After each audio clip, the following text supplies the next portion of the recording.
selamat pagi, salam sejahtera bagi kita semua. Yang terhormat Kepala Sekolah SMP Kristen Kalam Kudus Merauke, yang saya hormati para guru dan karyawan, serta teman-teman yang saya kasih dan cintai.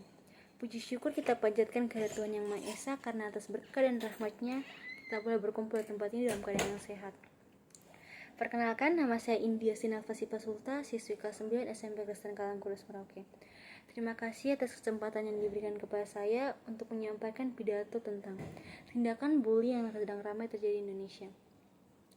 Hadirin yang saya hormati, bully dalam bahasa Indonesia dikenal sebagai penindasan atau risak. Merupakan segala bentuk penindasan atau kekerasan fisik dan psikologis yang dilakukan dengan sengaja oleh satu orang atau sekelompok orang yang lebih kuat atau berkuasa terhadap orang lain, dengan tujuan untuk menyakiti dan dilakukan secara terus-menerus. Bullying memiliki beberapa jenis, yaitu pelecehan verbal, pelecehan fisik, pelecehan sosial, dan pelecehan emosional, seperti mengejek, mengancam, mencela, memukul, merampas, dan didikan keras. Bullying merupakan perilaku yang merugikan dan bisa memiliki dampak jangka panjang pada kesehatan fisik, mental, dan emosional. Saat seseorang melakukan bullying, maka orang tersebut menciptakan lingkungan yang tidak sehat dan tidak nyaman. Banyak faktor penyebab terjadinya perilaku bully di sekolah. Namun, yang sering ditemukan yaitu adanya ketidakseimbangan antara pelaku dengan korban, contohnya seperti perbedaan fisik, status sosial, dan adanya penyalahgunaan kekuasaan untuk kepentingan pelaku, dengan cara mengganggu atau memunculkan korban bully. Berdampak terhadap kehidupan individu seperti menderita luka pada tubuh, sakit, cacat fisik permanen, penurunan nilai akademik, takut bersosialisasi, depresi, bahkan dapat berakhir dengan bunuh diri. Saat ini banyak sekali kasus-kasus bully yang terjadi di Indonesia. Federasi Serikat Guru Indonesia melaporkan bahwa kasus bully di sekolah mayoritas dilakukan oleh siswa. Dari 16 kasus bully selama Januari hingga Juli, terdapat sebanyak 87 siswa yang merupakan pelaku perundungan, sisanya dilakukan oleh 5 pendidik, 5,3%, 1 orang tua peserta didik, 1,1%, 1 kepala madrasah, 1,1%.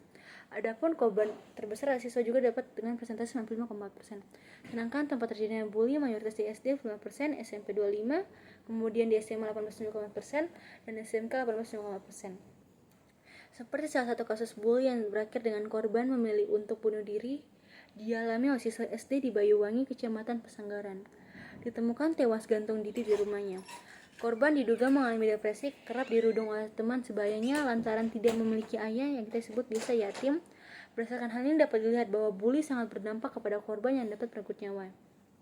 Selain itu, siswa di SMA Banjarmasin menikam teman kelasnya karena sering dibully. Pelaku merasa sakit hati akibat sering mendapat bully oleh korban. Pelaku tak mampu menahan emosinya, akhirnya membalas dendamnya dengan jalan kekerasan. Berdasarkan hal ini juga dapat dilihat bahwa dampak dari bully juga mengakibatkan korban melakukan kekerasan untuk membalaskan dendamnya karena sering dibully. Bagi korban yang mengalami bullying atau perundungan, janganlah membawa barang-barang atau uang yang berlebihan, karena akan memancing pelaku untuk merampas, merusak, mengambil barang yang korban gunakan secara berlebihan. Jangan sendirian di lingkungan sekolah. Cobalah untuk bersama-sama dengan teman, karena pelaku bully melihat anak yang menyendiri sebagai mangsa yang potensial untuk dibully. Jika menjadi korban, harus berani melapor pada orang tua, guru, atau orang dewasa lainnya yang dipercayai.